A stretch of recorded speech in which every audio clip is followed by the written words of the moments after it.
고린도전서를 보면은 은사에 대해서 나오고 있어요. 고린도전서 14장 13절에 보면은 이렇게 말을 했어요. 그러므로 방언을 말하는 자는 통역하기를 기도할지니 네가 만일 방언으로 기도하면 나의 영이 기도하거니와 나의 마음은 열매를 맺히지 못하리라. 여기도 참방언을 말하는 거예요. 지금 사도 바울이는 요 초대교회에 있어서나 사도 바울이 복음을 전가하고 있었을 때에는 이 방언 참방언 받았어요. 성령의 역사로 철저하게 회개하고 그리고 진짜 성령이 내주하시고 그렇게 해서 은사를 이렇게 주셨죠. 고린도 교회는 참 은사가 굉장히 풍성한 교회였어요. 그래서 누구든지 철저하게 회개하면 그런 은사를 다 주셨어요. 그래서 참방언일 때를 말하는 거예요. 여기서 지금 말하는 게 방언 말하는 자는 통역하기를 힘쓰라. 진짜 철저하게 회개를 했을 때 예언의 은사도 없고 환상의 은사도 없고 그냥 방언만, 그냥 방언의 은사만 받은 사람들이 많았어요. 우리 한국에도 보면은 뭐 기도원에서 막 집회하고 그냥 뭐 기라성 같은 목사님들이 집회를 엄청나게 많이 했잖아요. 그때 뭐 기도실에 가서 기도하다가 정말 철저하게 그때는 회개할 때에도 정말로 가슴 치는 회개가 일어났었어요. 그러다 보니까 진짜 참 은사들이 굉장히 많았죠. 지금 같은 그런 방언 은사 말한 게 아니에요. 지금 여기서 말하는 거는 정말 회개하고 정말 철저하게 회개하고 정말 구원의 가치를 알고 정말 십자가 못 박힌 주님을 바라보면서 회개했을 때, 철저하게 회개했을 때 내가 네 기도를 들었고 네 죄 사함을 받았느니라 라고 하는 증거로다가 방언의 은사를 많이 줬어요. 그러면 방언을 안 받는 사람은 회개를 하나님께서 안 받아줬다는 얘기냐? 그게 아니에요. 철저하게 회개하게 되면은 이런 사람에게는 예언의 은사를, 이런 사람에게는 방언의 은사를, 이런 사람에게는 통변의 은사를, 이런 사람에게는 병 고치는 은사를, 이런 사람에게는 가르치는 은사를, 여러 가지 은사를 많이 줬다고 말하고 있어요. 안 받은 사람도 마음에 감동으로 오고 자기가 죄사함 받았다는 확신으로 오고 그래서 여러 가지 하나님의 은사는 그 사람에 따라서 성령께서 그 보실 때 그릇에 따라서 합당한 방법으로다가 많이 나눠 주셨어요. 그럴 때는 그럼 내가 방언을 안 받았기 때문에 죄사함 받은 것이 아니네. 그렇게 생각하면 안 되는 거예요. 오히려 눈에 보이는 거 없고 손에 잡히는 거 없고 귀에 들리는 거 없어도 더 하나님의 그 은사를 더 체감하고 더 하나님을 더 많이 느끼는 그런 사람들이 많아요. 꼭 그런 은사만 체험해야 신앙이 크고 믿음이 큰 것도 아니에요. 우리 송주교회도 보니까 다 은사 받아가지고 선지자 노릇도 하고 그런 큰 은사를 받은 사람들이 타락해버리니까 양심이 화인 맞고 양심이 무디어져서 그 하나님 무서운 줄을 몰라요. 우리 송주교회 뭐 여기 있는 사람들도 많이 있지만 그런 은사 안 받으면 사람 누가 있어요? 우리 송주교회 다 그런 은사 받았죠. 예언의 은사도 받고 방언의 은사도 받고 얼마나 많은 은사들을 받았어요. 받았는데 한 번 놓쳐버리고 나서 그러고 나서는 다시 얻기라고 하는 것은 하늘의 별따기처럼 어려워요. 근데 참 미안하게 오히려 그런 은사를 안 받은 사람들이 신앙이 더 오래가고 지속되는데 그런 은사를 받은 사람들이 더 신앙이 오래 지속되지 않아요. 그 은사를 오래 간직도 못하고 그런 거 볼 때에 야, 꼭이 은사를 받아야만이 믿음 있는 건 아니구나. 하나님의 살아계심 체험 좀 했다고 그 사람 믿음이 커지냐? 사실은 그것도 아니에요. 물론 체험 안 한 사람보다는 낫죠. 그래서 그런 거 볼 때에 여기서 말하고 있는 이 방언이라고 하는 것은 참방언을 말하는 거예요. 참방언을 성령의 역사로 철저한 회개를 통해서 성령께서 내주하셔가지고 주셨던 은사를 말하는 거예요. 그런 방언의 은사를 받은 사람들은 통역하게 해달라고. 자기가 못 알아들으니까 자기 입술로만 다다다다다 하지 자기가 뭔 말인지 모르잖아요. 그럼 자기가 열매도 없고 자기 신앙이 성장하는데 도움이 못 된단 말이에요. 그러니까 차라리 방언보다는 애언하는 게 낫다. 애언하는 것이 왜 나으냐면은 애언은 그 사람의 죄를 지적하고 책망하고 그래서 회개를 촉구하고 그래서 구원의 길로 나가게 하는데 아주 도움을 주지만 방언은 니도 못 알아먹고 나도 못 알아먹는 말인데 그게 무슨 듣는 사람에게나 자기에게 무슨 유익이 있느냐 신앙에. 그래 지금 사도 바울은 그렇게 얘기하고 있는 거예요. 자기는 누구보다 방언을 많이 하고 잘하지만은 자기는 거기에 그렇게 큰 비중을 두지 않는다. 그렇게 지금 하고 있어요. 그런데 오늘날 방언을 보게 되면은 가르쳐요. 학교에서. 학교가 있어요. 방언 학교가 있어요. 예언 학교도 따로 있고. 큰 교회들이 말이죠. 아주 기라성 같은 큰 교회, 중대형 교회들이 그런 은사 학교를 나고 있어요. 무당 점치는 것을 학원에서 가르치듯이 말이죠. 예, 가르친단 말이에요. 방언을 하려면은 배에다 손을 얹고 돌리면서 그리고 계속 같은 말을 계속해라. 그러면 나온다. 그렇게 해서 방언을 가르치고 또 어떤 사람은 통변하는 법을 또 가르치고 예언하는 법을 가르쳐요. 그게 무당 학교지 그게 뭐예요? 그 점쟁이 학교지 그게 뭐겠어요? 그런 짓을 한국 교회가 하고 있단 말이에요. 거기서 배운 방언이라든가 인위적으로 나오는 그런 방언 말하는 게 지금 아니에요. 여기서 말하는 거는 정말 성령의 역사로 회개의 결과로 하나님께로부터 얻어지는 그런 참 방언을 지금 말하는 거예요. 그런 참 방언일지라도 본인도 못 알아듣고 남도 못 알아듣는데 옛날에 우리 한국에 처음에 들어왔을 때게요.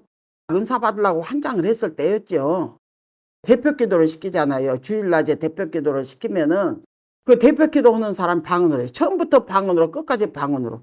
아니 그러면은 자기는 그 방언을 알아듣냐? 못 알아들어요. 그러면 거기에 있는 많은 청중들이 알아듣냐? 못 알아들어요. 자기 혼자 방언으로 기도하다가 자기 혼자 아멘하고 끝나버리면 아무도 아멘하는 사람이 없어요. 언제 방언이 끝난 줄 알고 아멘하겠어요? 그렇게 어리석은 사람들이 참 많았어요.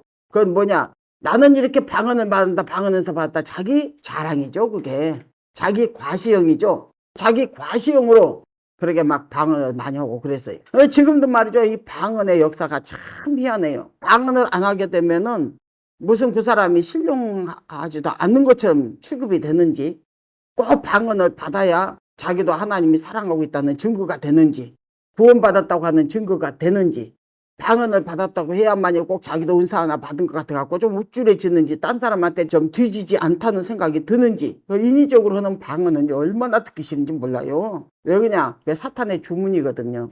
철저한 회개가 없이 내가 가르쳐준 대로 있잖아요. 회개하는 방법대로 가르쳐가지고 철저한 회개를 통해서 하나님께서 주신 방언 같은 방언은요.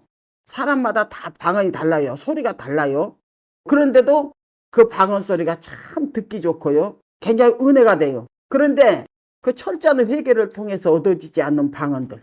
같은 소리면 할렐루야 할렐루야 할렐루야 할렐루야 계속 해보세요. 그 룰룰룰룰 나오지요. 끝에 가서 안 믿는 사람 데려다가도 예수 모르는 사람 데려다가도 같은 소리 계속해라. 더 빨리 더 빨리 더 빨리 더 빨리 해봐라. 그러면 다른 말 나와요. 그럼 그게 방언이에요? 그런 식으로 방언을 가르친단 말이에요. 한국에서 그렇게 하나님을 모독한단 말이에요. 하나님을 신성 모독한단 말이에요. 그런 신성 모독죄를 지켜도 나라가 위험하다고 태극이 되면은 하나님께서 그 사람 같이 해주나요?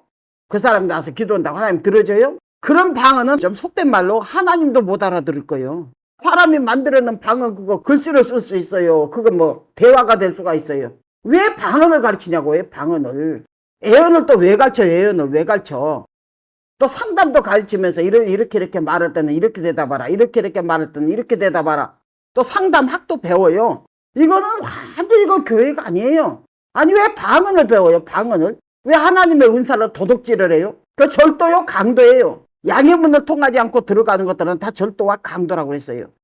정상적인 과정을 밟지 않고 정상적인 과정을 통과하지 않고 얻어지는 은사, 정상적인 과정을 통하지 않고 하는 목회, 정상적인 과정을 통하지 않고 하는 신앙생활은 다 도적이요 강도예요. 그걸 말하는 거예요. 양의 문을 통하지 않고 들어가는 건 다 절도요 강도란 말이 바로 그 말이에요.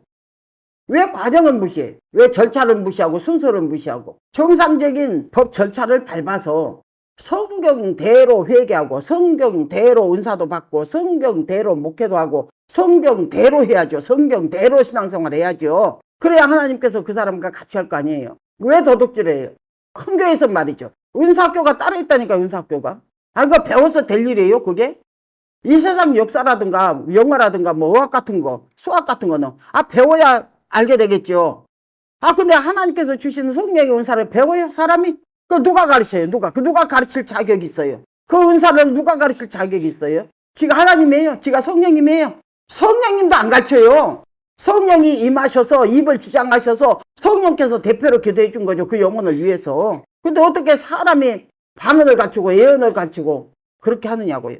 이거 모독이에요. 하나님에 대한 모독이에요. 큰 교회에서들 이 짓거리 하고 있어요. 이 짓거리를. 그런데 그것도 방언 받았다고 회개하라고 그러면 방언을 하면 랄랄랄랄랄랄. 뭐 어떤 사람 하루에 기도 5시간 한다고. 자기가 한국말로 또박또박 기도할 때에는 10분도 못하고 20분도 못하고 5분도 길어서 못하는데 방언으로 기도하니까 1시간도 좋고 5시간도 좋고 하루 종일도 기도하더라. 아니 하나님께서 언제 너 기도 몇 시간 했냐 중요시 여겼어요 하나님이? 하나님이 너 기도 몇 시간 했냐고 그 기도 몇 시간 하는 걸 중요히 여겨요 하나님이? 얼마나 방언으로 오래 했느냐 그걸 하나님께서 따져요?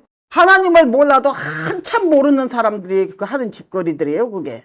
하나님은 기도를 얼마나 길게 했느냐 짧게 했느냐 오랜 시간 했느냐 얼마나 적게 했느냐 짧게 했느냐 거기에 따라서 하나님께서 그 사람의 기도를 들어주냐 안 들어주냐가 기준이 된 게 아니에요. 단 5분을 오고 단 1분을 해도 얼마나 중심 바쳐서 진솔하게 하나님 앞에 정직하게 자기 마음을 터놓고 내 모습 그대로 정말로 하나님 앞에 진실된 기도와 회개 하나님께서 그걸 받아주시는 거예요.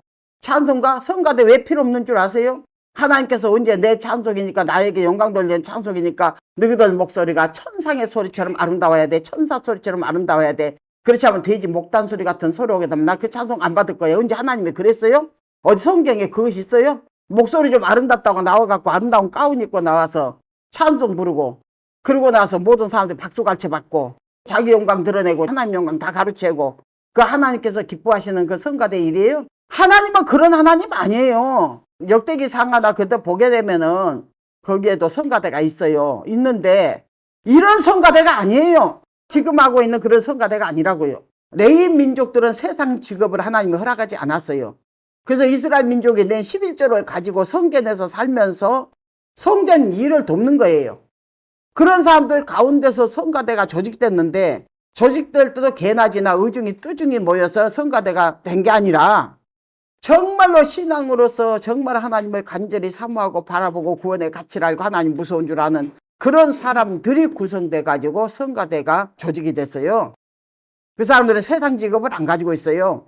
날마다 기도와 회개와 그리고 또 찬송가를 만들어도 자기가 인물들을 만든 게 아니라 거의 다 하나님께서 원하시는 가사로 가다가 그렇게 만들었어요. 그게 바로 시편, 주로 시편이죠. 시편. 그 찬송이에요. 사실 구약의 찬송가가 시편이에요. 바로 지금처럼 무슨 콩나물 깍대기 쌓고 높은 음자리포 낮은 음자리포 콩나물 깍대기가 있고 높고 낮은 고저장단이 있는 게 아니에요. 물론 나름대로 고저장단은 있겠죠. 셀라라고 써놓은 거 보면은 자기 나름대로 현악기도 있고 여러 가지 악기가 있었으니까. 그렇지만은 성가대는 지금 우리 같은 사람 뭐 세상 직업을 갖고 있으면서 철저하게 회개도 안 하고 그러니까 목소리 하나 좋다는 이유 하나만으로 성가대가 돼가지고 한복국조 부르고 나면 박수갈채 받고 하나님의 영광 가르치고 그런 성가대가 하나님께서 기뻐하시는 성가대겠어요? 나는 성가대 무용론을 주장하고 있는 사람이 정말 성경대로 한다 그러면은 세상 직업 갖지 말고 정말로 기도에 힘쓰고 또 많은 사람들 영혼을 살려나간 일에 힘쓰고 주의 종과 한마음만 뜻 되어서 성경에서 나오는 녹을 먹고 살면서 정말로 주를 위해서 희생하고 사는 그 사람이 바로 성가대원이 되어야만이 구약에 있는 그 성가대와 똑같은 성가대가 될 거예요. 나가 다른 말 했는데 이거 방언 있잖아. 심각해요 우리 한국에. 완전히 거짓 방언, 사탄의 방언, 귀신의 주문, 귀신을 불러들이는 주문으로 완전히 한국교회가 병들어 버렸어요. 완전히 병들었어요. 방언이 구원받았다는 증거 나요? 우리가 지금 구원받았어요? 우리 구원받았는지 안 받았는지 몰라요. 언제까지 가봐야 알아요? 우리가 죽어서 예수 앞에 서봐야 알아요. 예수 앞에 서봐야 내가 구원받았구나. 그때 아는 거지. 살아서 어떻게 알아요? 베드로 보세요. 바요나 시모나 복이 떠다 너를 알게 하시는 네가 아니오 바로 하나님이라고 얼마나 칭찬했어요. 몇 번 안 가고 사탄아 내 길은 물러가라고 그랬어요. 지금 이렇게 하나님을 잘 믿는 것 같아도 어느 순간에 하나님 배반해버리면 바로 지옥으로 질주해버릴 영혼들인데 어떻게 우리가 구원받았다고 장담할 수가 있어요? 그럴 수가 없는 거예요. 그거는 신앙이라고 하는 것은 누가 죽을 때까지 하는 거예요. 누가 죽을 때까지 끝까지 잘 가야 되는 거예요. 끝까지 다름질하는 자가 끝까지 가야 돼. 끝까지 그래야 1등이든지 아닌지 정해진 거지. 중간에서 1, 2등이 정해진 법 있어요? 예배서서에 보면 경기에다가 우리 신앙을 갖다 비유돼서 말씀을 했잖아요. 경기하는 자와 똑같다. 끝까지 가야 돼. 끝까지. 어디가 끝까지예요? 우리 죽음 앞에 서는 그 순간까지예요. 죽는 그 순간까지가 바로 마지막 선이에요. 거기가. 거기까지 가야 돼. 거기까지. 그래 우리 어떻게 구원받았어요? 방언좀 받았다고 구원받았어요? 애언좀 받았다고 구원받았어요? 애언방언 받은 사람들 또 그리고 병 고치는 은사 받았다고? 귀신 쫓아내는 은사 받았다고? 그 사람들요 다 지옥에 가 있어요. 지옥에 가서. 뭐 지금 현재 있는 사람들도 하나님을 속이고 자기 영혼을 속이고 많은 사람을 속이는 그 기만죄로다가 자기 영혼들은 이미 파멸에 다 떨어져 갖고 있어요. 그런 은사 받은 사람들이 그 은사 오래 간직 못해요. 사람은 너무 죄가 많고 혈기 많고 감정이 많고 기분에 따라서 달라지기 때문에 그 어떤 은사를 받아도 끝까지 그것을 간직하고 갈 사람이 별로 없어요. 어떤 회개를 방언으로 해요. 회개를. 일반 기도도 방언으로 안 하는데 내가 거짓 방언 받았어요? 나 참 방언 받았어요. 그렇지만 하나님께서 방언으로 기도하는 거 좋아하진 않아요. 나도 모르게 막 열심히 하다 보면 나도 모르게 막 돌아가서 막 해보면 나도 깜짝 놀고 얼른 그냥 방언을 멈추려고 한국말로 돌리다 보면은 한국말이 요상의 혀가 꼬부러져 가지고 그 영국말인지 미국말인지 요상해 뭐 끝에 가서는 그래가지고 내 한국말로 딱 바로 잡기가 상당히 아주 참 어려울 때가 있어요. 그래도 방언을 다쓴 대로 안 하려고 애를 써요. 그런데 회개 기도를 방언으로 하고 내 시간으로 회개했다 그런다 그러면은 그 사람은 회개 하나도 안 한 거고 하나님과 아무 상관없는 시간을 보낸 사람이에요. 그래서 만약에 방언을 배워가지고 철저한 회개 없이 이 회개라고 하는 것은 왜 회개하느냐 하면은 이 정신적 변화와 행동적 변화 새로운 피조물을 만들기 위해서 반드시 필요한 과정이 바로 회개예요. 정신적 변화도 일어나지 않았어요. 행동적 변화도 일어나지 않았어요. 입술로만 나열식으로 이론식으로 가르쳐준 대로 회개했으니까 회개됐겠지? 아무도 변화도 없는데 이론으로만 그렇게 회개한다고 그래서 하나님께서 그 사람 회개를 받아주나요? 안 받아주지요. 방언 기도는 하지 마세요. 자기 생각이 따로 놀면서 하는 방언은요. 자기 생각이 따로 놀면서 하는 방언은 귀신을 부르는 주문이라는 걸 알아야 돼요. 알았어요? 귀신을 부르는 주문. 아 그럼 나 지금 방언학교에 가서 방언 배웠어도 그러면은 입술로는 그렇게 하더라도 정신만 한국말로 속으로 기도하면 되겠네? 천만의 말씀이에요. 그 사람은 방언까지도 그거는 귀신 사탄의 주문을 하고 있기 때문에 속으로 어떤 기도를 한다고 할지라도 그거는 다 하나님께 상달이 안 돼요. 여기에 보면은 그러므로 방언을 말하는 자는 통역하기를 기도할지니 내가 만일 방언으로 기도하면 나의 영이 기도하거니와 이거 참방언일 때 말하는 거 참방언일 때 철저하게 회개하고 성령의 역사로 방언을 받았을 때 이렇게 방언으로 기도하는 것은 자기 영이 기도하기 때문에 자기 영혼에게는 좋다는 얘기예요. 근데 지금 배워갖고는 지금 현재 돌아다니는 그 방언은 자기 영에게도 자기 육신에게도 자기 정신에게도 아무런 영향을 끼치지 못하는 사탄의 주문이란 거 알아야 돼요. 사탄은 귀신을 불러들이는 주문이란 거 알아야 돼요. 내가 만일 방언으로 기도하면 나의 영이 기도하거니와 나의 마음은 열매를 맺지 못하리라. 입술이 돌아간 대로 성령이 역사한 대로 방언은 했어. 근데 정신은 딴 데가 있으면 그것이 무슨 열매를 맺겠느냐. 14절에 그렇게 말씀한 거예요. 그러면 어떻게 할꼬? 내가 영으로 기도하고 또 마음으로 기도하며 내가 영으로 참여하고 또 마음으로 참여하리라. 뭐예요? 내 입술로 방언을 기도한다면 내 속으로는 정말로 내가 알아듣는 소리로 내가 알아듣는 말로 다 막 기도해야 된다는 얘기예요. 정신과 입술이 일치가 된다니 한마디로 정신 통일이 돼야 된다는 얘기예요. 한마디로 내가 입술로는 찬송하는데 정신이 돌아다녀. 입술로는 찬송을 해. 근데 정신은 딴 데가 있어. 그럼 그게 하나님께서 받으시는 찬미냐? 그 하나님께서 받으시는 정말 영광스러운 찬송이냐? 아니라는 얘기죠. 왜요? 입술로는 찬송을 하는데 마음은 딴 데 가서 있는데 하나님께서 뭐라고 했어요? 내 백성이 입술로는 나를 공경하되 마음은 내게서 멀도다 그랬어요. 마음이 멀어버린 찬송과 마음이 딴 데가 있는 기도, 마음이 딴 데가 있는 회개, 어찌 하나님과 관계가 있겠느냐 그 말이에요. 관계가 없어요. 그건 절대로. 그렇지 아니하면 내가 영으로 축복할 때에 무식한 처지에 있는 자가 내가 무슨 말을 하는지 어찌 알리요. 내 감사였지 아멘하리요. 18절에 보면 내가 너희 모든 사람보다 방언을 더 말함으로 하나님께 감사하노라. 그러나 내가 교회에서 남을 가르치기 위해서 깨닫는 마음으로 5마디 말하는 것이 1만 마디 방언으로 말한 것보다 낫다고 그랬어요. 아니 하나님께서 기도를 얼마나 했느냐, 얼마나 오랫동안 기도했느냐, 그걸 보고 하나님께서 우리 기도를 들어주고 안 들어주고 하는 기준이 아니라니까는요. 단 1분을 기도하고 단 2분을 기도하고 5분을 기도해도 중심 맞춰서 말이죠. 내 영과 혼과 마음이 하나가 돼서 일치가 돼서 하나님을 간절히 찾는 그런 기도를 한다면 하나님께서 그 기도로 들어온다는 얘기예요. 우리가요, 어떤 위험이나 어떤 상황이 있잖아요. 어려운 상황에 사람이 마주 해결할 수 없는 답답한 상황이 있을 때, 현대의학으로 고칠 수 없는 질병을 앓고 있었을 때 정말로 하나님 앞에 간절히 중심받지 않은 그 기도가, 그 오랜 시간 기도 안 해도 그 중심받친 그 기도가 그 사람을 살려내는 거예요. 오랜 시간 걸려서 기도를 해야 기도의 양이 찬다, 그 말이 아니에요. 그러니까 하나님을 몰라도 너무 몰라. 예? 전 세계 기독교인들이, 우리 또 한국에 있는 사람들이 말이죠, 이 주의 종들까지도 하나님을 몰라도 너무 모르는 거예요. 너무 모르는 거예요. 그 다음에 이제 회개는 절대로 11번에 방언으로 기도하지 말 거 내가 말했어요. 그 다음에 기도를 다 했어요. 죄를 찾고 또 찾고 찾아도 더 이상 회개할 것이 없어요. 회개할 것이 없어요. 그러면 이제 어떻게 해야 되느냐? 행동적 회개를 해야 돼요. 행동적 회개를 해야 되는데 어떻게 해야 돼요? 자기가 남의 돈 떼어먹었으면 갚아야 되고, 자기가 도둑질했으면 삭개오처럼 내가 4배로 갚겠나이다. 그 회개운동이 일어나야죠. 실제적인 회개운동이 일어나야죠.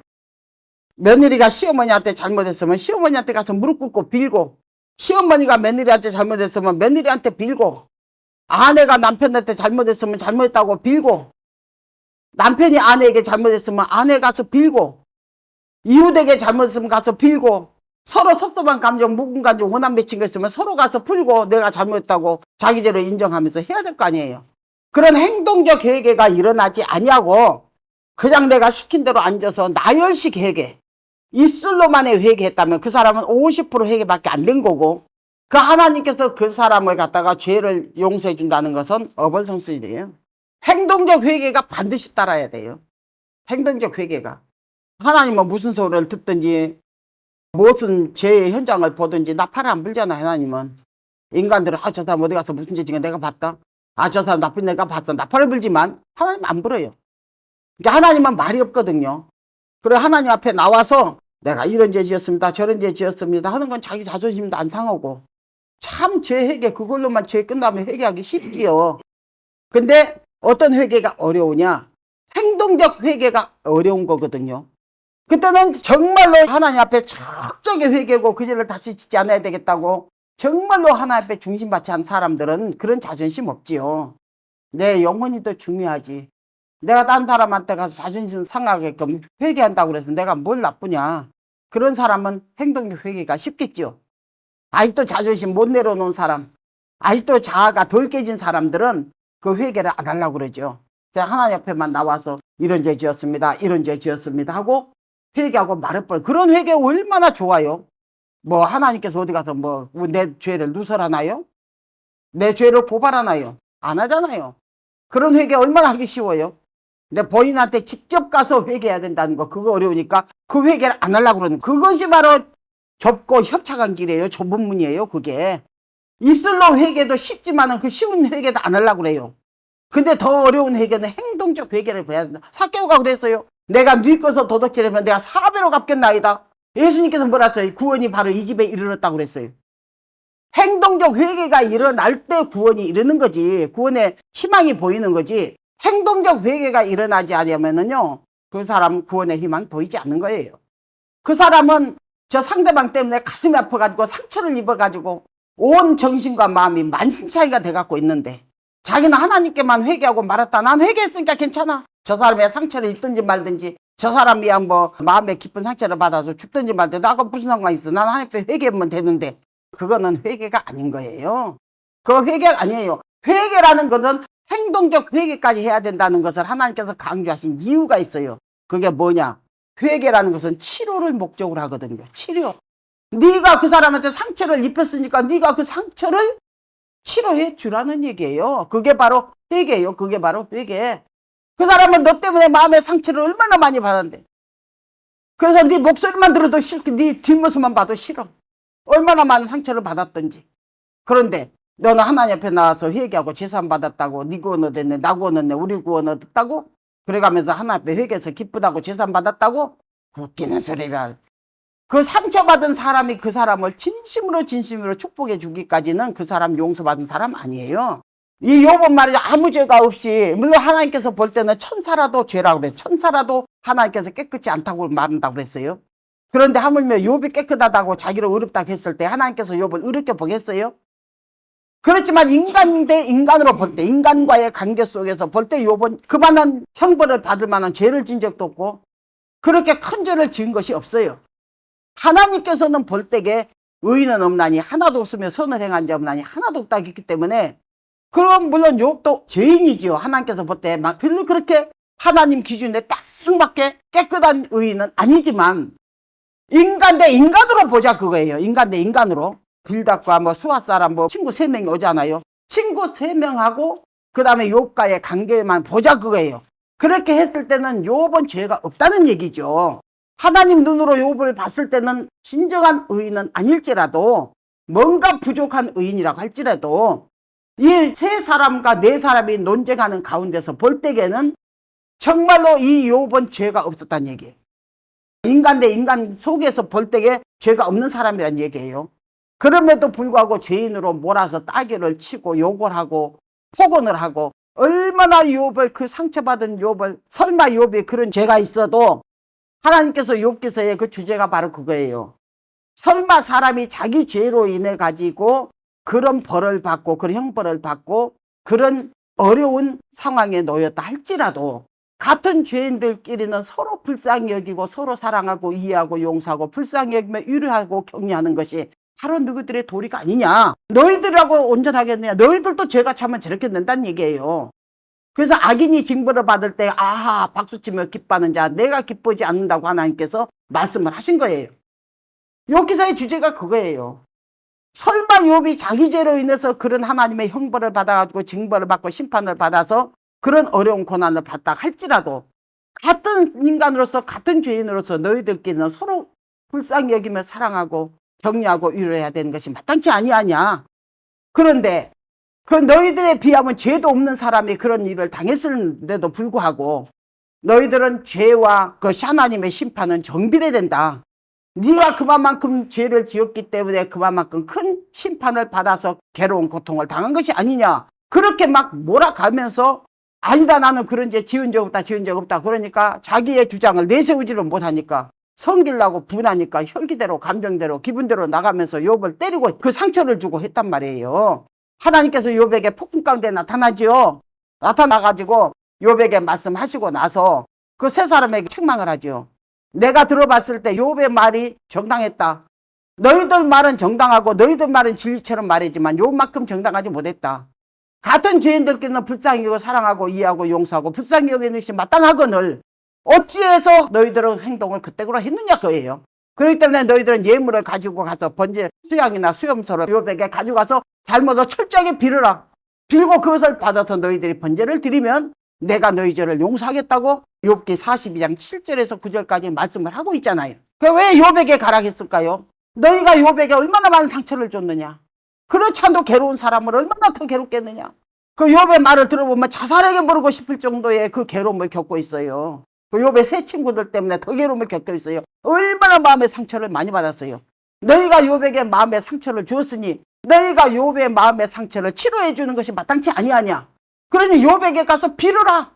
욥이 너희를 용서해 줄 때까지, 욥의 마음이 기쁘고 즐겁게 너희 죄를 용서해 줄 때까지. 그렇게 해줄 때는 욥이 너희들로 받은 상처에 대해서 욥이 치료가 됐다는 얘기예요. 너희들이 그만큼 나한테 와서 빌었으니 그동안 나한테 했던 거 치료가 된다. 위로가 된다. 내가 너희들 용서해 줄게. 회개라고 하는 것은요 치료의 목적이 있는 거예요. 치료의 목적이. 왜 이 사람 저 사람 상처 줘놓고 자기만 하나님 앞에 가서 회개하고 말아버려요. 왜 상대방한테 가서 상대방을 치료해 줄 줄 몰라요. 그만한 상처를 입혀놓고 나무거 도둑질해놓고 하나님 앞에 회개만 해버리면 되는 거예요. 그 사람 같은 거 도둑질한 거 갚아야죠.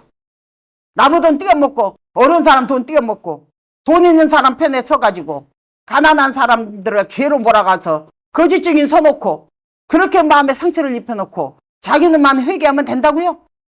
나무 안에 빼앗아 놓고 나무 남편 빼앗아 놓고 그 많은 상처를 입혀놓고 자기만 회개해버리면 된다고요? 그거 있을 수가 없는 일이에요. 그거는 철저한 회개는 행동적 회개까지 했을 때 하나님께서 그 사람을 회개로 쳐주는 거예요. 그랬을 때 정말로 그렇게 회개했을 때 하나님께서 그 사람을 생명책에 이름 올려주고, 그래 너는 이제 천국 백성이다, 너는 바로 이제 내 자녀가 됐다, 하나님께서 생명책에 이름 올려주시는 거예요. 그걸 보고 회개 쉽게 하려고 생각하면 안 돼요. 마태복음도 뭐라고 그랬어요? 나는 너희에게 이르노니 형제에게 노하는 자마다 심판을 받게 되고, 형제를 대하여 나가라 하는 자는 공회에 잡히게 되고, 미련한 놈이라 하는 자는 지옥불에 들어가게 되리라. 얼마나 그 사람을 상처줬어. 저 멍청한 놈, 미련한 놈, 혼자 잘난 척 말이죠. 얼마나 교만해가지고, 교만이 하늘 꼭대기까지 올라가 사람 없인 여고 무시보고 멸시하고 말이죠. 그렇게 많은 상처를 막 그 사람에게 입혀놨어요. 그러므로 그런 사람들은 예물을 제단에 드리려다가 거기서 네 형제에게 원망 들을 만한 일이 있는 줄로 생각나거든. 예물을 제단 앞에 두고 먼저 가서 형제와 화목하고 그 후에 와서 예물을 드리라고 했어요. 그게 뭐예요? 너 그 사람에게 얼마나 상처를 입혔는데, 상처를 입혀놓고 한 사람은 너무 아파 죽겠다고 누워있는데 네가 와서 그 예물 드린다고 내가 그 예물 받아줄 줄 아느냐? 아니다. 너 그 사람 치료하고 와. 그 사람하고 화목하고 와. 네가 입힌 상처 네가 고쳐주고 와. 그러면 내가 네 예물 받아줄게. 이 성경이 이렇게 말하고 있잖아. 성경이. 왜 근데 이런 회개를 안 하고 회개는 필요 없다고 가르치냐고요. 성경이 말하고 있으면 성경대로 가르쳐야죠. 그래, 행동적 회개는 치료의 목적이 있다. 알았어요? 여러분, 남편한테 상처 입혀서 남편 마음이 정말로 마음이 빌고 비는 사람, 불쌍히 여기는 마음까지 빌어야 돼요. 아내에게 상처를 입혔으면 아내한테 그렇게 빌어야 돼요. 부모한테 그랬으면 자식한테 그랬으면 그렇게 빌어야 되는 거예요. 그게 성경적 회개인 거예요. 근데 뭐 회개를 대충 회개를 대충 하나님 잘못했습니다. 자기 자존심 다 세울 때를 세워가면서 하나님만 알고 나만 알고 하나님만 알고 계십시오. 나 이런 죄 지었습니다. 무슨 카톨릭에 고해성사 하는 거예요? 아무도 모르게? 단둘이만 알게? 그 사람은 상처를 받을 대로 받아갖고 그 사람은 저주하고 있는데. 그래서 회개라고 하는 것은 바로 치료 목적이다. 치료 목적. 알았어요? 치료해 줘야 돼요. 자기가 도둑질했으면 갚아야 되고, 돈 빌려 쓰고 가슴 아프게 생각 갚아야 될 거 아니에요. 그 사람 상처 입혔으면 상처를 치료해야 될 거 아니에요. 그러고 나서 행동적 회개를 다 마치고, 맞아, 갚을 것을 갚고, 해결할 거 해결하고, 돈이 없어서 내가 옛날에 무슨 돈 띄어먹었는데 돈이 없어서 못 갚습니다. 내가 돈 벌면 갚아드릴게요. 죄송합니다. 내가 옛날에는 몰랐었는데 내가 하나님 믿고 보니 하나님께서 이렇게 회개하라고 그러는데 내가 돈이 없어서 못 갚겠습니다. 내가 그 대신 잘하고 그대로 갚도록 하겠습니다. 그러고 해야 될 거 아니에요. 그리고 다 회개하고 나서 하나님 앞에 나와서 감사 기도하고, 이제 모든 사람과 풀 거 풀어버리고 화목할 거 화목해버리고, 항상 얼굴만 봐도 싫던 사람이 이제 만나고 싶고 반갑고 어디서 봐도 반갑고, 얼마나 화목의 관계가 이루어져요. 그것이 바로 전도예요. 전도. 회개만큼만 전도는 세상에 존재하지 않아요. 회개가 곧바로 행동적 회개가 곧바로 전도요. 아주 효과 좋은 전도예요. 완악한 시어머니 마음이 감동되고, 강팍한 남편의 마음이 감동이 되고, 아내의 마음이 감동이 되고, 기독교는 저런 기독교였구나. 하나님이 저런 분이구나. 우리들을 통해서 그런 사람, 회개하는 자를 통해서 하나님을 보게 만드는 거예요. 하나님을 나타내 보이는 거예요. 그러고 나서 하나님 앞에 감사 예물, 회개 예물을 드려야 돼요. 회개 예물 드려야 돼. 자기 성의껏. 나에서 없는 돈 뭐 카드 긁고 가면서 빚을 내가면서 바치란 게 아니에요. 없으면 자기 가지고 있는 거 중에서 뭐라도 계란 한 판이라도 가져오든지, 자기 집에 휴지가 좀 남으면 갚을 거 없으면 휴지 한 통이라도 가지고 와서 하나님 앞에 드리든지, 돈이 많이 있는 사람은 몇백이라도 몇천이라도 드리든지, 자기 형편껏 하나님 앞에 최선을 다해서 내 죄를 용서해 주시고 나를 하나님 백성 삼아 주신 거 너무 감사합니다. 이런 구원의 진리에 이르게 해주신 거 너무 감사합니다. 최선을 다한 하나님의 감사 예물이 있어야 돼요. 그다음에 가장 중요한 거예요. 한 번 자기가 죄라고 인정을 했으면 그 죄를 다시는 짓지 말고 회개한 죄로 돌아가서는 안 돼요. 베드로후서 2장 22절에 보면은 걔가 그 토하였던 것에 다시 돌아가고 돼지가 씻었다가 더러운 구덩이에 도로 누운 것 같다, 그런 말이 있어요. 그게 무슨 말이겠어요? 이 더러운 죄를 지었습니다. 이 사악한 죄를 지었습니다. 하나님 앞에 회개하고 인정해놓고 그 죄를 또 짓고 또 짓고 그 죄를 또 짓고 또 짓고. 그러니까 걔가 먹었다가 토했어요. 더러운 거 토해내버렸어요. 그래놓고 그 더러운 걸 먹으러 다시 돌아가. 돼지가 깨끗이 씻었다가 조금 얼마 있으면 또 씻었던 더러운 구덩이에 도로 빠져. 그 사람 회개했다고 볼 것이 뭐가 있느냐? 바로 그 말이에요. 그 사람을 회개했다고 이제 하나님께서 인정해 주겠어요? 그렇기 때문에 자기가 한번 그 죄라고 인정했으면 그런 죄를 짓지 말아야 돼요. 입술로 죄짓기 쉬워하고 입술로 남 험담하고 남 이간 붙이고 입술로 다른 사람에게 상처 주는 사람 입에다 재갈을 물리라고 해서 하나님께서 입에 재갈을 물리라고. 잘 말하지 말고 살아라게 말하지 말고 입만 벌렸다면 죄지니까 말하지 말고 살아라 그거예요. 그렇게 하게 되면 중생의 회개는 끝났어요. 그렇게 하면 중생의 회개는 끝났어요. 그러니까 하나님께서 인정하신 회개는 바로 이렇다는 거예요. 정신적 변화와 행동적 변화가 일어나지 않는 회개는 절대로 회개라고 볼 수가 없다.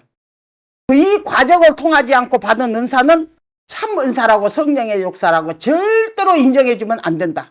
그 사람이 뭐 천국을 몇 번 갔다 왔니 뭐 입신하려고 지옥을 갔다 왔는데 뭐 쪼고저쪼고 해가면서 자기가 예언의 은사라니 방언 은사니 통변 은사라니 병 고치는 사람아니 귀신 쫓아내니 뭐 그렇게 해가면서 하는 사람들이 이렇게 많이 있는데요.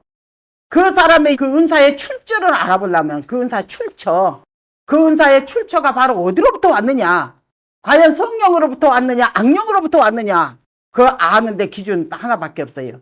내가 가르쳐준 그대로 철저하게 성경적 혈전 회개를 통해서 그런 은사를 받았느냐, 아니면 어디 가서 배웠느냐, 아니면 최면술사에게 가서 배웠느냐, 최면술 학교가 많으니까 배웠느냐, 아니면 자기가 거짓으로 그렇게 쇼를 하는 것이냐, 이거는 전부가 다요. 나가 가르쳐준 대로 철저한 회개를 통해서 얻어지지 않은 모든 은사는 전부 다 가짜요.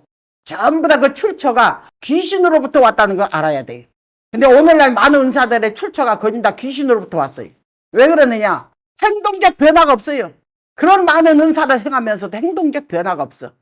막 은사를 행했다, 뭐 은사, 막 사람 죽은 자 막 살려낸다, 뭐 병을 고친다는 사람 하나님 앞에 여쭤보면 하나님 모른대 그 사람. 나도 모르는 사람이라고 그래. 아, 하나님이 모르는 사람이라면은 그 은사의 출처가 어디란 얘기예요? 그 사탄이란 얘기죠. 귀신이란 얘기죠. 그러면 그 방언도 귀신을 부르는 주문이라는 거예요. 주문. 무서운 일이 한국에서 벌어지고 있어도 이 나라 국가가 어려워갖고 육신의 생명에 대한 위기를 느끼면서 그 영혼이 파멸에 이르고 있으면서도 그 영혼의 위기를 느끼지 못하고 있단 말이에요. 한국 기독교가. 뭐 태극기고 숫자가 많아진다고 한국 바로 세울 것 같아요? 뭐 야당 정치인들이 총 공세를 가한다고 이 나라 바로 세울 것 같아요? 아니요. 천만의 말씀이에요. 하나님이 함께 해주지 않는 전쟁은 100번 싸워도 패배만 하게 돼 있어요. 차라리 예수 안 믿는 사람들이 정의에 불타고 자유시장 경제체제를 외치고 자유민주주의 대한민국 법치국가를 외치고 이렇게 정의를 외치고 나선다면, 그들이 깃발을 들고 태극깃발을 들고 나선다면 하나님 오히려 그들과 같이 할 거예요. 왜? 그 하나님도 모르고 아무것도 모르는 사람이 정의를 외치고 있기 때문에 오히려 그 사람과 같이 할 수 있어요. 하나님이.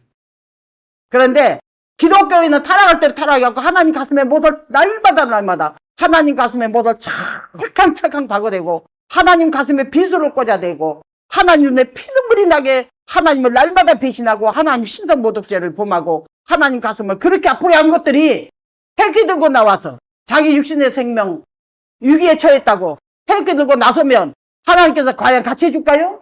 그래, 너희들은 내 가슴 아프게 했어도 내가 너희들 기도 들어줄게, 너희 나라 내가 살려줄게, 그렇게 할 것 같아요? 내가 하나님이라도 그렇게 안 해요. 내가 하나님이라도 그렇게 안 하겠어요. 자, 회개는 중생을 위한 회개가 있었고 여태까지 중생을 위한 회개를 내가 가르쳤어요.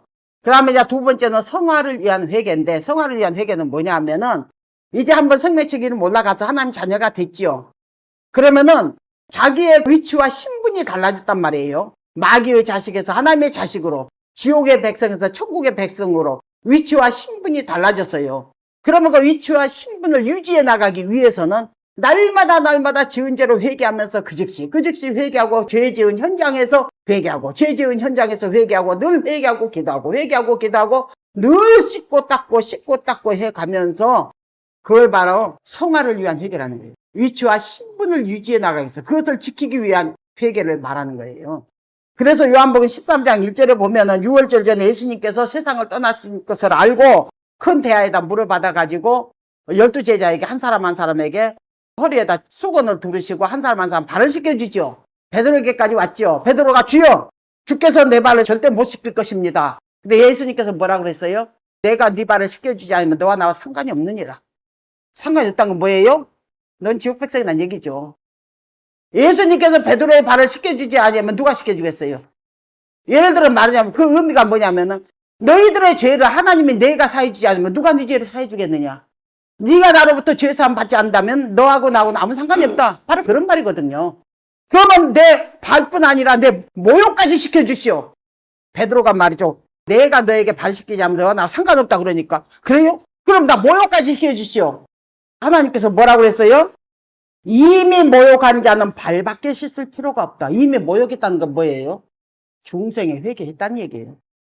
이미 중생을 위한 회개는 단회적으로 끝나요. 그지? 단회적으로. 중생을 위한 회개는 단회적으로. 사람이 아기를 갖다 낳게 되면 단 한 번에 낳는 거지. 또 뱃속에 집어넣었다 또 놓고 뱃속에 집어넣었다 또 나오고 힘줘서 또 나오게 하고 그래요? 사람이 일단 태어나면 한 번 태어나잖아요. 그 한 번 태어났으면 그 다음은 관리죠, 관리. 그러니까 단회적인 중생의 회개, 거듭남의 회개가 끝나면은 그 다음부터는 자기 위치와 신분의 관리로 들어가야 되는 거예요. 그래서 늘 죄 지은 현장에서 회개하고 죄 지은 현장에서 회개하고 죄 안 지려고 노력하고 죄 안 지려고 노력하고 하나 앞에 버림당할까 봐서 부들부들 떨고 늘 기도하고 성경대로 살라고 애를 쓰고 그래서 자기 관리로 들어가야 돼. 자기 영혼 관리, 자기 신앙 관리, 영혼 관리지요. 그것이 바로 성화를 위한 회개가 되는 거예요. 나 하나님 앞에 한번 뭐 생명체 이름 올라갔으니까 뭐 괜찮아. 어떤 데를 지어도 이제 뭐 하나님 백성 됐으니 생명책에 이름 올라가도 그 다음 주일 한번 봄에 벌써 생명체 이름 싹 지워버려요. 하나님께서. 그 다음 주일 한번 봄에 벌써요. 그 자리에서 지워버려. 하나님 생명책에. 내가 말했잖아요. 우리가 구원하는 것은 하나님의 감정, 하나님의 사랑에 의해서 구원하는 게 아니라 하나님의 감정과 사랑, 그것이 바로 구원의 기준이 된 게 아니라 하나님의 법, 공의, 하나님의 법이 구원의 기준이 된다고 내가 여러 번 말을 했어요. 사랑은 하나님의 감정이에요. 모든 사람 사랑하고 만물도 사랑하고 다 사랑해요. 그렇지만 구원의 기준은 공의예요. 법이에요. 법. 법대로 살지 아니하면 구원 못 얻어요. 그렇기 때문에 한 번 중생한 자는 이제 관리가 필요하다. 이제 발만 씻으면 돼. 날마다 걷고 다니면서 손발만 씻으면 돼. 손발만. 날마다 회개하면 돼. 그게 바로 성화를 위한 회개. 이제 천국 백성으로서 하나님 자녀로서 그 위치와 신분을 유지해 나가고 거기에서 떨어지지 않도록 지워지지 않도록 늘 자기 영혼을 관리하고 자기 이름을 관리하고 자기 신앙을 관리해 나가는 것을 성화라 그렇게 말해요. 성화. 거룩한 성자 말이죠. 변화를 받자. 그래서 성화라고 말하는 성화. 성화를 위한 회개는 언제까지 해야 돼요? 숨이 끊어지는 그 순간까지 해야 돼요. 이거는 지속적이에요. 지속적. 중생을 위한 회개는 단회적으로 끝나죠. 단회적으로. 행동적 회개까지 딱 끝나버리고 그랬으면 그걸로 끝나요. 그러나 성화를 위한 회개는 늙어 죽는 순간까지 늘 회개와 기도와 순종으로 살아야 된다는 거. 그래야 자기 영혼이 관리가 돼요. 생명체에서 지워지지 않고 자기 영혼이 관리가 되는 거예요. 그래서 오늘 회개하는 방법에 대해서 다 끝났어요. 오늘도 상당히 긴 시간을 했고 또 좀 삼천포로 빠진 것도 있지만 그래도 안 들은 것보다는 훨씬 낫죠.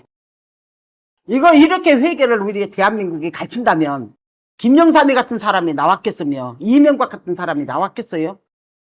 저번에 한국에 있는요 모든 정치인들 가운데 유정자들 가운데 각계각층을 차지하고 있는 사람들 가운데 장로 권사 아닌 사람 별로 없어요.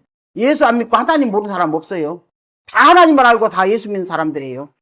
그럼에도 불구하고 나라는 적화돼 가고 있고 하나님을 날마다 배신하고 신성모독죄를 범하고 노회찬이가 예수 그리스도라는 둥, 김대중이는 예수님이 자기 형님이라는 둥, 자기 동생이라고 그 신성모독죄를 다 범하고 말이죠. 자기가 조금 존경한 사람이 있으면 누님을 붙여요. 꼭 무슨 누님 하느님이란 얘기거든요. 나의 하나님이란 얘기거든요. 그렇게 신성모독죄를 범하고 저런 위정자를 누가 그렇게 키웠느냐? 교회에서 다 키웠어요.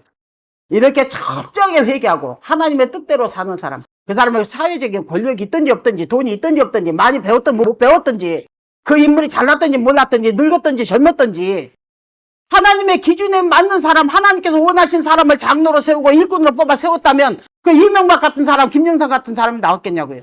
나라 망친 사람이 나왔겠어요? 저런 위정자들이 나왔겠어요? 철저한 회개로 돌아가야 돼. 한국이 살려면은 내가 가르쳐준 대로 이 철저한 회개로 나가야 돼. 철저한 회개로. 분명히 성경은 중생을 위한 회개, 성화를 위한 회개 두 가지를 분명히 말하고 있어요. 요한복음 3장, 요한복음 13장 이렇게 해가지고 해서 분명히 말씀을 하고 있는데 성경적 회개는 안 가르치고 613개의 율법이 있다. 누가 그걸 지키겠느냐? 그렇게 연약하고 나약한 인간들이 어떻게 그 613개의 율법을 지키고 구원 얻겠느냐? 우리 지킬 수 없다. 그 때문에 예수님께서 대신 십자가에 대신 지키시고 십자가에 대신 못 박혀 돌아가신 분에 대해서 우리는 예수만 믿으면 구원 얻는다. 곧다고 사탄의 논리를 가지고 이 사람들을 유혹해서 전부 다 지옥을 향해서 파멸의 길로 달려가고 있는 거예요. 이것이 뭐 오늘날의 대한민국 기독교의 현주소예요. 그래서 오늘 이런 자들에게도 돌아서야 되죠. 그렇지 않으면 구원 얻기 힘들어요. 우리가 분명히 알아야 돼. 우리의 구원은 하나님의 감정에 의해서, 하나님 가슴에 의해서 이루어지지 않는다. 하나님의 구원은 철두철미하게 공의에 의해서, 하나님 법에 의해서, 그것이 기준이 돼서 구원이 좌우가 된다. 이걸 우리가 분명히 알아야 돼요. 기도할 때 여러분 생명책에 이름 없어도 사랑한단 말이에요.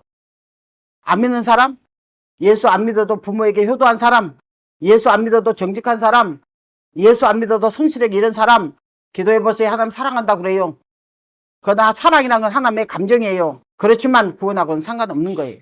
어떤 사람이 나보고 질문하더라고요. 하나님께서 보수 우파를 사랑할까요? 좌파를 사랑할까요? 그러다가 말했죠. 하나님은 우파를 좌파도 안 사랑한다. 하나님께서는 카톨릭 신자도 안 사랑하고 기독교 개신교도 안 사랑한다. 무슨 교파 때문에 구원 얻는 것도 아니고 우파냐 좌파냐 해서 구원의 기준도 아니고 뭐가 됐든지 간 하나님 앞에 철저하게 회개하고 하나님께로 돌아서는 그 자를 하나님이 사랑한다. 내가 그렇게 얘기를 했어요. 우리는 신앙관 똑바로 가져야 돼요. 똑바로. 알았어요? 늙어도 말이죠. 신앙관이 똑바르고 정신사상이 똑바르면 멋져요. 그 사람 멋져요. 뭐 그 사람 인물이 좋다고 멋진 게 아니에요. 잘났다고 멋진 게 아니에요. 많이 배웠다고 멋진 게 아니에요. 정신사상이 멋지면은요 그 사람 멋지게 늙어가요. 그래서 오늘은 회개하는 방법에 대해서 말씀을 전해드렸어요. 내가 우리 나오장 들은 소리지만은 다시 한번 들으니까 더 개념이 확실하게 잡혔을 거예요. 여러분들을 이걸 알고 자녀들을 가르칠 때 부지런히 가르치고 또 이것을 내가 또 유튜브에 올릴 테니까 또 여러분들 봐가면서 회개는 어떤 식으로 해야 되는가 봐가면서 회개를 가르치고 다 같이 우리 기도하겠습니다.